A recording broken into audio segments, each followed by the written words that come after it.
RTV app వార్తల్ని క్షణాల్లో చదివే అవకాశం ఉంటుంది. ఒక న్యూస్ పేపర్, ఒక టెలివిజన్ ఛానల్ మీ చేతుల్లో ఎప్పుడూ ఉంటాయి. 4వ తేదీన కౌంటింగ్ ప్రారంభమవుతున్న నేపథ్యంలో అనంతపురం నగరంలో చూడొచ్చు జిల్లా ఎస్పీ గౌతమి శాలి ఆధ్వర్యంలో పెద్ద ఎత్తున పోలీస్ బలగాలు కవాతు నిర్వహిస్తున్నటువంటి పరిస్థితి చూడొచ్చు. మొత్తం మీద అయితే మాత్రం ఎక్కడ ఎలాంటి అవాంఛనీయ సంఘటనలు జరగకుండా జిల్లా ఎస్పీ ఆధ్వర్యంలో ఇక్కడ పెద్ద ఎత్తున పోలీసులంతా మాత్రం కవాతు నిర్వహిస్తున్నటువంటి పరిస్థితి నగరంలో పెద్ద ఎత్తున చూడవచ్చు. మనం ప్రతి పోలీస్ ఏదైతే ఉందో స్పెషల్ పోలీస్ బలగాలు మరియు లోకల్ పోలీస్ మొత్తం అంతా కూడా ఇక్కడ కవాతు నిర్వహిస్తున్నటువంటి పరిస్థితి. ఇటువంటి పరిస్థితుల్లోనే 4వ తేదీ జరిగేటటువంటి కౌంటింగ్ ఎటువంటి అవాంఛనీయ సంఘటనలు జరగకుండా ఇప్పటి నుంచే గ్రామాల్లో కౌంటింగ్ తర్వాత రిజల్ట్స్ తర్వాత కూడా గొడవలు కొన్ని గ్రామాల్లో గొడవలు జరిగే పరిస్థితులు ఉన్నటువంటి నేపథ్యంలో మరి ఇక్కడ చూడవచ్చు భారీ ఎత్తున పోలీస్ బలగాలు కవాతు నిర్వహిస్తున్నటువంటి పరిస్థితి.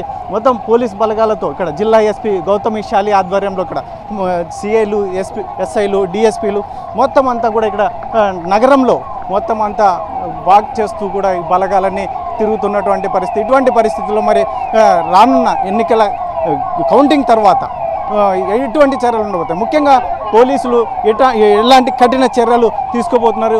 ఇప్పటికే అన్ని చోట్ల కౌంటింగ్ రోజున 144 సెక్షన్ అమలు అవుతుందని చెప్తున్నటువంటి నేపథ్యంలో మరి కౌంటింగ్ రోజు కావచ్చు, కౌంటింగ్ తర్వాత కావచ్చు ఎటువంటి పరిస్థితులు ఉంటాయి. ఇటువంటి పరిస్థితుల్లో గౌతమి శాలి కూడా అక్కడ జిల్లా ఎస్పీ ఆధ్వర్యంలో కూడా అక్కడ పోలీస్ కవాతు నిర్వహిస్తున్నటువంటి పరిస్థితి.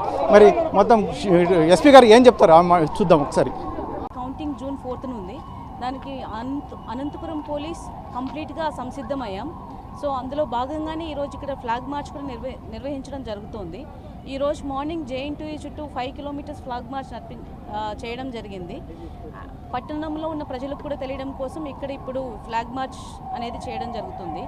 సో మనం జూన్ 4th కౌంటింగ్కి ఎటువంటి అవాంఛనీయ సంఘటనలు జరగకుండా తీసుకోవాల్సిన జాగ్రత్తలన్నీ కూడా తీసుకున్నాం. అందులో భాగంగా మనం 5900 మెంబర్స్ వరకు పొటెన్షియల్ ట్రబుల్ మాంగర్స్ అందరినీ కూడా ఫైండ్ ఓవర్ చేయడం జరిగింది.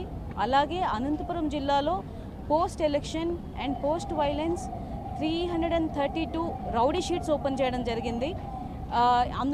ఇది కాకుండా flag marches, cardinal search operations అనేవి కంటిన్యూస్గా చేస్తున్నాం. మనకి there is a ban on purchase, sale, use of fire crackers. So ఎక్కడ కూడా ఫైర్ క్రాకర్స్ అనేవి యూజ్ చేయడానికి లేదు. సో మీ మీడియా మూలంగా నేను అందరినీ కోరుకోవడం ఏంటంటే దయచేసి కుటుంబ పెద్దలు కావచ్చు, స్త్రీలు కావచ్చు, పిల్లలు కావచ్చు, మీ ఇంట్లో ఉన్న పెద్దవాళ్ళకి చెప్పండి, పెద్దవాళ్ళు వచ్చి పిల్లలకి చెప్పండి. దయచేసి ఎటువంటి వైలెన్స్లో కూడా పాల్గొకుండా ఉండాలి. ఒకసారి మీరు అనవసరంగా కేసెస్లో బుక్ అయ్యారంటే ఎస్పెషల్లీ ఎలక్షన్ రిలేటెడ్ కేసెస్లో దాన్ని మిమ్మల్ని కాపాడడం ఎవ్వరి వల్ల కాదు. అగైన్ ఐ రిపీట్, ఒకసారి ఎలక్టోరల్ అఫెన్సెస్లో మీరు వైలెన్స్లో మీ పేర్లు ఉన్నాయి అంటే అది చాలా ప్రాబ్లం అవుతుంది. చెప్పాలంటే ఇప్పుడు రౌడీ షీట్స్ ఓపెన్ చేస్తున్నాం. ఒకసారి రౌడీ షీట్ ఓపెన్ అయిన తర్వాత అది క్లోజ్ చేయడం అనేది చాలా కష్టం, అది ఎవరికైనా సరే. సో మొహమాటం ఏం లేదు. ఎవరైనా మళ్ళీ వైలెన్స్లో పాల్పడ్డా, కనీసం ప్రేరేపించినా అందరి మీద రౌడీ షీట్స్ ఓపెన్ అవుతాయి. ఇప్పటికే జస్ట్ ఒక పోస్ట్ ఎలక్షన్ నుంచే మనం 332 రౌడీ షీట్స్ ఓపెన్ చేసాం. And this number will increase. Already ఎవరైతే వైలెన్స్లో ఉన్నారో వాళ్ళందరి మీద కూడా షీట్స్ ఓపెన్ చేయడం జరుగుతుంది. ఈ నెంబర్ కంటిన్యూ అవుతుంది. సో జూన్ 4th మళ్ళీ తిరిగి దయచేసి ఎవరు కూడా హింసలో పాల్గొనొద్దని నేను మనస్ఫూర్తిగా మిమ్మల్ని అభ్యర్థిస్తున్నాను. అండ్ ఆల్సో ఇప్పుడు కొంతమంది అనుకోవచ్చు అనంతపూర్లో ఉన్న వాళ్ళు మాత్రమే భయపడాలేమో అని చెప్పి. ఇప్పుడు పక్క జిల్లాల నుంచి ఒకవేళ ఇక్కడ వచ్చి ఇక్కడ గొడవ చేసినా ఇక్కడ షీట్స్ ఓపెన్ చేసి పక్క జిల్లాలకు పంపిస్తాం. సో ఒకసారి షీట్ ఓపెన్ అయిందంటే కొన్ని ఇయర్స్ పడుతుంది, మినిమం ఒక 10 years పడుతుంది ఆ షీట్స్ క్లోజ్ చేయించుకోవడం కోసం. ఒకసారి షీట్ ఓపెన్ అయిందంటే మళ్ళీ ఎవ్రీడే మీకు ఫ్రీక్వెంట్ పోలీస్ విజిట్స్ అనేవి మీ ఇళ్ళకి మీరు వెళ్ళాల్సి వస్తుంది. ఇళ్ళకి పోలీసులు వస్తారు అండ్ పోలీసులు మీ ఇంటికి వస్తూ ఉంటారు ఒకసారి రౌడీ షీట్ కన్నా ఓపెన్ అయిందంటే. అలాగే మొహమాటం లేకుండా ఎవరి మీదైనా ఎవరైతే శాంతికి భంగం కల్పిస్తారో అందరి మీద కూడా కేసులు ఖచ్చితంగా పెట్టడం జరుగుతుంది. దాంట్లో అయితే ఎటువంటి మొహమాటం లేదు.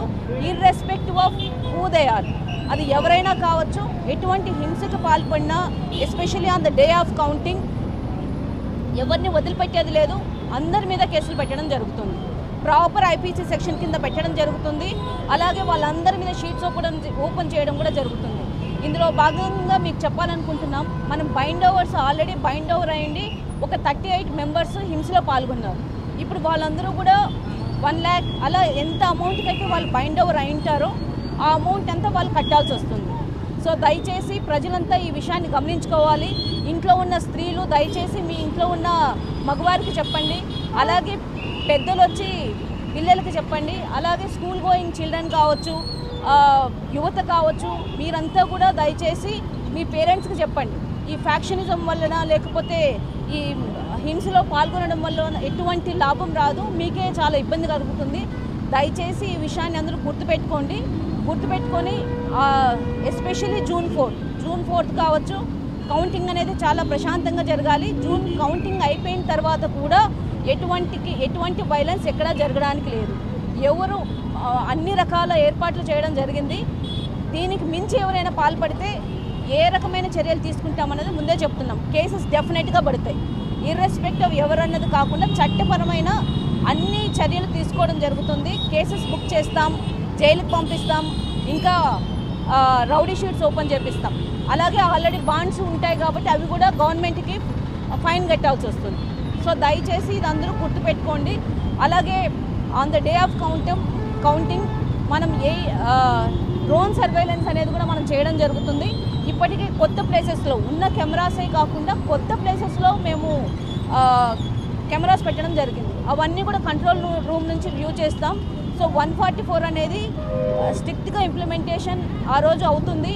దీనికి పని లేకుండా ఎవరైనా దయచేసి తిరగండి. రీజన్ లేకుండా బయట వస్తే మాత్రం అనవసరంగా ఇబ్బందులు పాలవుతారు, especially on June 4th. And ఇక్కడ కూడా మనం లాడ్జెస్కి, హోటల్స్కి, వీటన్నిటికీ కూడా నోటీసెస్ ఇవ్వడం జరిగింది. They have to give the list of people who are staying there.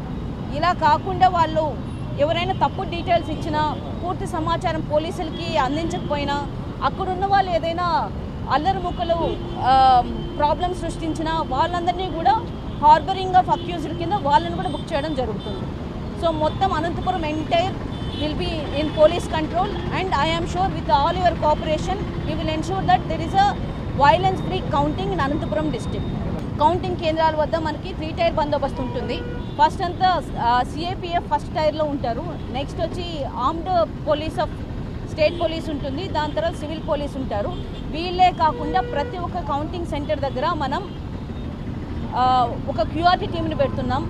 ఇప్పుడు మీరు చూస్తున్నారు, ఈ ఫ్లాగ్ మార్చ్లో భాగంగా ఆర్ఏఎఫ్ వాళ్ళు ఉన్నారు. ఆర్ఏఎఫ్ టీమ్స్ అన్నీ కూడా అక్కడే పెడుతున్నాం. ఆర్ఏఎఫ్ టీమ్స్ అంటే దే హ్యావ్ గ్యాస్ పార్టీ ఉంటుంది, ఫైరింగ్ పార్టీ ఉంటుంది, లాఠీ చార్జ్ పార్టీ ఉంటుంది. సో వీళ్ళందరూ కూడా ఈ టీమ్స్ అన్నీ కూడా ఆ రోజు ఆ కేంద్రం దగ్గర ఉండడం జరుగుతుంది. దీంతో పాటు అలాగే వాటర్ కెనాన్ యూనిట్ పెడుతున్నాం, వజ్రా యూనిట్ పెడుతున్నాం. అండ్ మొత్తం సరౌండింగ్స్ అంతా కూడా బైలైన్స్ అన్నీ క్లోజ్ చేసి ఆ ఎంటైర్ ఏరియాని మొత్తం పోలీస్ కంట్రోల్కి తీసుకుంటున్నాం. అక్కడ అనాథరైజ్డ్ పర్సన్ ఎవరైతే ఐడి కార్డు లేకుండా, ఎవరైతే డిస్ట్రిక్ట్ కలెక్టర్ గారు ఐడి కార్డ్స్ ఇష్యూ చేసి వాళ్ళు తప్ప ఇంకెవరు ఉన్నా కూడా వాళ్ళని అదుపులోకి తీసుకోవడం జరుగుతుంది. From Hindu burial ground to Renuka gate ఉంటుంది. ఆ 2 వేస్ని ఓపెన్ చేస్తున్నాం. మిగతా అంతా కూడా బైలైన్స్ ద్వారా క్లోజ్ చేయడం జరుగుతుంది. పక్కా పటిష్టమైన ప్రణాళికతో బందోబస్తు వేయడం జరిగింది. అండ్ రేపు కూడా రిహర్సల్ కూడా రేపు చేస్తున్నాం. And full force on 4th అనేది ఉంటుంది. వాటర్ ఇవేమీ ఎవరు తీసుకెళ్ళడానికి లేదు. As for as I was told that only pen, అది కూడా ఇంటి పెన్ కూడా కాదు, normal ball point pen and paper తప్ప ఎటువంటి వస్తువులు తీసుకెళ్ళడానికి లేదు. 3 లేయర్ ఫ్రిస్కింగ్ అనేది ఉంటుంది. ఆ 3 లేయర్ ఫ్రిస్కింగ్ దాటి ఎవరు ఏమి తీసుకెళ్ళడానికి లేదు. మొబైల్స్ కానీ అవేమీ తీసుకెళ్ళడానికి లేదు. అది కూడా ముందర సెల్ ఫోన్ డిపాజిట్ కౌంటర్స్ కూడా పెట్టడం జరుగుతుంది. అక్కడ డిపాజిట్ చేసి వెళ్ళడం తప్ప లోపలికి ఎవరు కూడా ఎటువంటి వస్తువుల్ని తీసుకెళ్ళడానికి లేదు. No unauthorised person should be there. Okay, టౌన్లో no unauthorised person should be there. And ఈ లాడ్జెస్కి వీటన్నిటికీ కూడా ఆల్రెడీ నోటీసెస్ ఇవ్వడం జరిగింది. వాళ్ళు ఎవ్రీడే పోలీసులకి ఇవ్వడం జరుగుతుంది. అంటే ఎంతమంది ఎవరు ఉన్నారు విత్ నేమ్స్తో పాటు. Any unauthorised person is there, then వాళ్ళు సరైన ఎందుకు ఇక్కడ ఉన్నారో చెప్పలేకపోతే వాళ్ళని చట్టపరమైన చర్యలు వాళ్ళ మీద తీసుకోవడం జరుగుతుంది. అండ్ ఇప్పటికే మనకి ఆర్ఏఎఫ్ ఇక్కడ వచ్చి 12 ప్లటూన్స్ ఉన్నాయి, ఏపీఎస్పీ 10 ప్లటూన్స్ ఉన్నాయి. ఇది కాకుండా మొత్తం మన జిల్లా ఫోర్స్ అంతా ఉంది. ఇదంతా కాకుండా కూడా మనకి ఇంకా కూడా ఫోర్స్ వస్తుంది. సో వీఆర్ వెరీ కాన్ఫిడెంట్ ఆ రోజు ఏ చిన్న సంఘటన కూడా జరగదు. ఒకవేళ చిన్న సంఘటన ఎవరైనా చేయాలనుకున్నా కూడా వీ విల్ నాట్ స్పేర్. అది ఎవరైనా కానీ we will book specific cases. 12 platoons are already deployed. 12 platoons of RAF and 10 platoons of APSP is there. Apart from the civil force around 1500. More than that. Every counter దగ్గర breath analysers కూడా మనం పెడుతున్నాం. ఎవరైనా తాగి వస్తే వాళ్ళని లోపలికి అనుమతింప చేయం.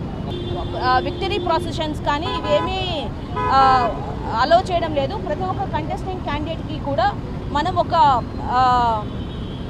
ఒక పోలీస్ పర్సనల్ని అసైన్ చేయడం జరుగుతుంది. So they will be able to tackle it. Right before we have taken every possible precaution that is required. First of all we have bound our people. ఎవరైనా కొంతమంది ఒక లిస్టు ఉంది, డిఫరెంట్ పార్టీల people కొంతమంది abscond అయిపోయారు. Around ఒక 65 members వరకు వాళ్ళు లేరు. వాళ్ళు వస్తే వాళ్ళని కూడా బైండ్ ఓవర్ చేయడం జరుగుతుంది. ఒకటి number 1 we have open the sheets open చేయడం జరిగింది. అలాగే బౌండ్ ఓవర్ చేయడం జరిగింది. ఎవరైతే ఉన్నారో వాళ్ళ మీద కేసులు పెట్టడం జరుగుతుంది. ఆ రోజు స్పెసిఫిక్గా మేము ఫిజికల్ బ్యారికేడింగ్ చేయడం జరుగుతుంది. అలాగే మా మనుషుల ప్రజెన్స్ అనేది ఉంటుంది. అక్కడ ఎటువంటి ప్రాబ్లం క్రియేట్ చేసినా ఇర్రెస్పెక్టివ్ ఆఫ్ ఎనీ పార్టీ అక్కడ ఎవరైనా ఏజెంట్ కానీ ఎవరైనా సరే ప్రాబ్లం క్రియేట్ చేస్తే వాళ్ళ మీద స్పెసిఫిక్ కేసెస్ పెడతాం. There is no doubt about it. And చట్టపరమైన చర్యలు అన్నీ కూడా తీసుకుంటాం. Again I repeat, election offences అనేవి చిన్న విషయం కాదు. అది ఒకసారి ఎలక్షన్ అఫెన్సెస్ జరిగాయి, ఇన్వాల్వ్ అయ్యారు అంటే వాళ్ళ రికార్డు ఎప్పుడు పోలీస్ స్టేషన్లో ఉంటుంది.